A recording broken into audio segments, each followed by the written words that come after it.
అయినా ఒకట్రా, ఇలా ఎప్పుడు గొడవ పడే వాళ్ళ నేను ఎప్పుడు చూడలేదురా. ఏంట్రా? ఏం లేదులే. సరే మీరు వెళ్ళండి. ఇంకా ఎక్కడికి వెళ్ళమంటావు? బయటికి కిందకి వెళ్ళండి రా.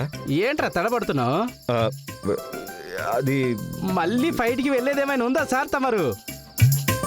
ఏరా, భార్యను లవ్ చేస్తున్నానది ఎందుకురా సీక్రెట్? మేమైనా తప్పుగా అనుకుంటున్నావా ఏంటి? ఓపెన్ గా చేసి చావు, మమ్మల్ని ఎందుకురా కాల్చుకొని తింటావు?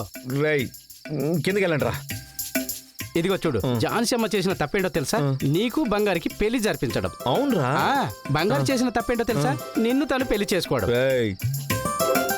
అవును, నేను లేనప్పుడు నా గురించి ఇవన్నీ మాట్లాడుకుంటారా? మాకు ఇంకా వేరే పని ఏముందని ఏ రాజేష్ మాట్లాడుకుంటారా? అదంతా చెప్తే నువ్వు తట్టుకోగలవా చెప్పు?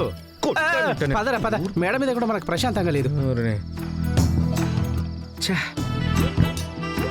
బంగారికి వాళ్ళ నాన్న తప్పు చేశాడని తెలిస్తేనే బంగారికి తన నిజస్వరూపం తెలుస్తుంది. అది తెలిసినప్పుడు బంగారి జాను దగ్గరికి వెళ్ళి నిజం ఒప్పేసుకుంటుంది. మనం కూడా బంగారితో ఉండక్కర్లేదు. ముందు ఇంట్లో ఉన్న సమస్యలన్నిటికీ ఒక ఫుల్ స్టాప్ పెట్టాలి, లేదంటే కన్ఫ్యూజన్ రోజు రోజుకి పెరిగిపోతుంది.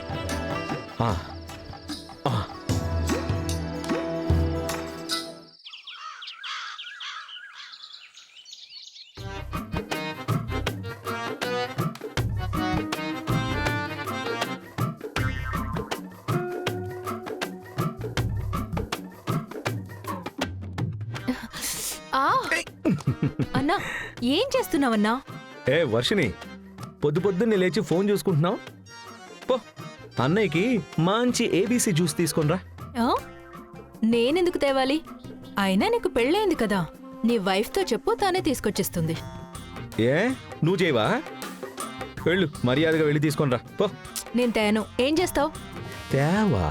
ఏయ్ పోవే, పోయి తీసుకురా. ఏంటి నన్ను కొడతావు? నీకు వద్దని చెప్తుంటే అయిపోయావు. నువ్వు చంపేస్తా నిన్ను. నా మీదకి దిండి సిస్తావా? నా మీద ఈరోజు జ్యూస్ టమాటే తేకుండా ఎక్స్ట్రా ఉండండి. జాను వెనక దాక్కుంటే వదిలేస్తాను.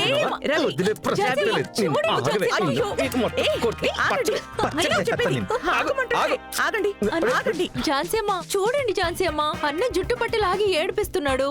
జాను, నేనేం చేయలేదు జాను, తనే నన్ను కొట్టడానికి వస్తుంది.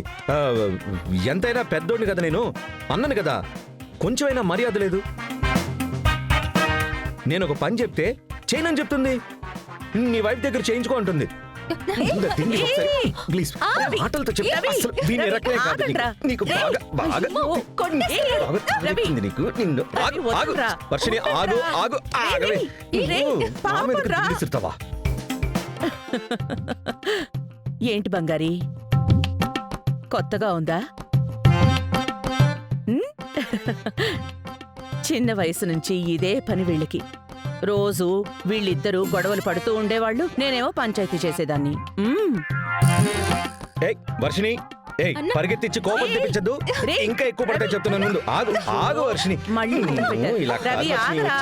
దొరికేవంటే మాత్రం మామూలు ఉండదు. మర్యాదగా ఒక దగ్గర ఆగు. వర్షిని ఆగమని చెప్తుంటే. కాపాడండి. ఏంటమ్మా నువ్వేం చేస్తున్నావు? ఎలా కొడుతున్నాడు చూడు.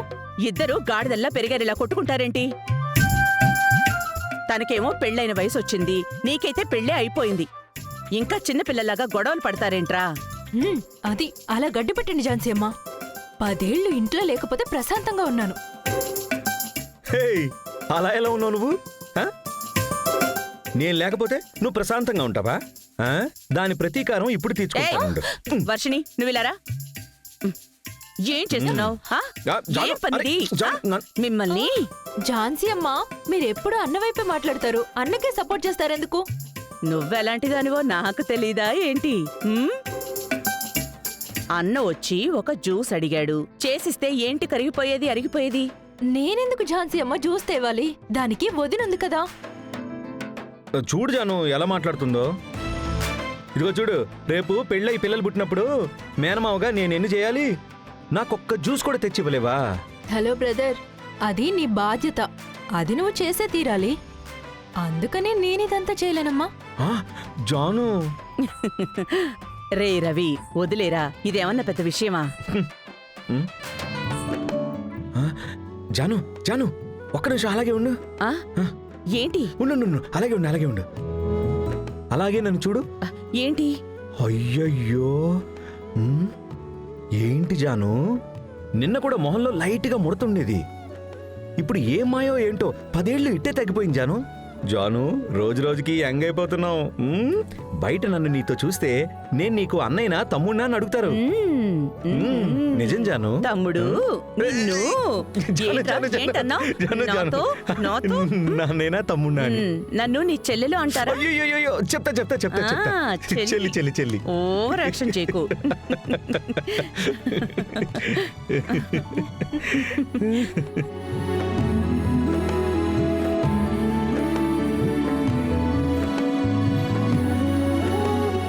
మేడం, తప్పుగా అనుకోకండి, మేము ఇన్ఫార్మ్ చేయకుండానే రావాల్సి వచ్చింది. చచా అలాంటిదేం లేదు, మీరు చెప్పండి. చాలా ఏళ్లుగా మీ దగ్గర నేను ఇన్వెస్టర్గానే ఉంటున్నాను. నా గురించి, నా ఫ్యామిలీ గురించి మీకు బాగానే తెలుసు. ఆ నమ్మకంతోనే మీ ఇంటికి సంబంధం మాట్లాడాలని వచ్చాను.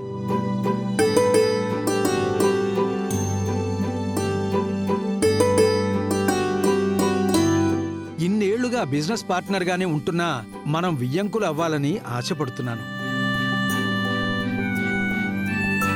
మేడం, మీకు గుర్తుందా? మా అబ్బాయికి పేరు పెట్టింది మీరే.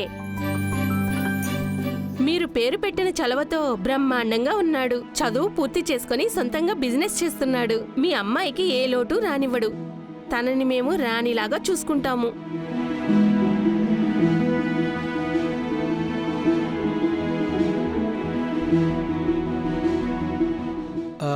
ఏంటి మేడం, ఏమీ చెప్పట్లేదు?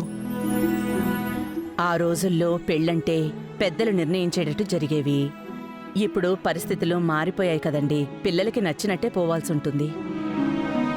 మా అబ్బాయికి వర్షిణి ఫోటో చూపించాను మేడం. వాడికి బాగా నచ్చింది. వాడే వెళ్ళి మాట్లాడమని చెప్పాడు.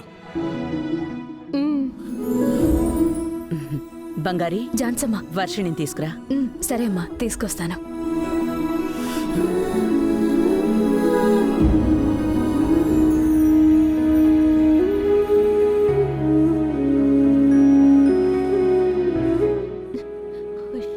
వర్షిణి, నిన్ను జాన్సమ్మ పిలుస్తున్నారు. బంగారి, ఎవరు అసలు వీళ్ళంతా? సడన్ గా వచ్చి పెళ్లి చూపులు అంటున్నారు. ఎలా బంగారి? కొంచెం కూడా ఆలోచించరా? గట్టిగా అరవకు వర్షిణి, వాళ్ళకి వినబడుతుందేమో. మామూలుగా వచ్చారు. అమ్మాయి ఉంది అంటే నలుగురు సంబంధం కోసం ఇంటికొస్తూ ఉంటారు. నువ్వు అలా కిందకొచ్చి మొహం చూపించి వాళ్ళు అడిగిన సమాధానం చెప్పి నీ పాటికొచ్చేసాయి. రా వర్షిణి, తప్పుగా అనుకుంటారు. రా పోదాం.